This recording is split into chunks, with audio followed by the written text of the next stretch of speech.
qancha bo'ldi uylanganingga? 1,5 yil. Endi hamma standart bo'yicha 1 yildan oshiq farzand bo'lmayapti. Urug' ko'rsatkichlari normada bo'lganidan qat'iy nazar valikatsiyali bo'ladigan bo'lsa, uni olib tashlash kerak bo'ladi. Hozir valikatsiyali amaliyotni bajarib, hozir kengaygan vena tomirlarini ajratib bitta bog'lab chiqamiz. Mikroskop afzalliklari vena tomirlarining bemalol limf tomirlaridan arteriya tomirlaridan ajratish oson bo'ladi, yordam beradi ajratishga.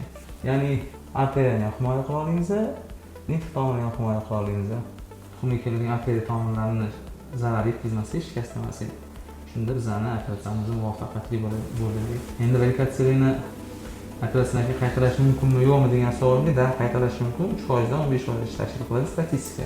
Qayerda qilishdan qat'iy nazar, chet elda qilinadimi, Amerikada qilinadimi, professorim, akademik qilishdan qat'iy nazar qaytarish ehtimoli bo'lishi mumkin. Ko'pchilik savol beradi, qaytarishni noto'g'ri qildimi?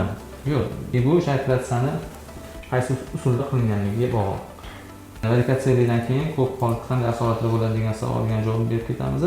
Valikatsiyada asoratlardan biri bu gidratsiya bo'lishi, ya'ni limf tomirlari bog'lanib ketsa, tuxumda suyuqlik yig'iladi va gidratsiya kasallik keltirib chiqaradi. Endi shu yerda ham savol berishadi. Doktor xatosimi, doktor noto'g'ri qilganmi? Yo'q, doktor noto'g'ri qilmagan.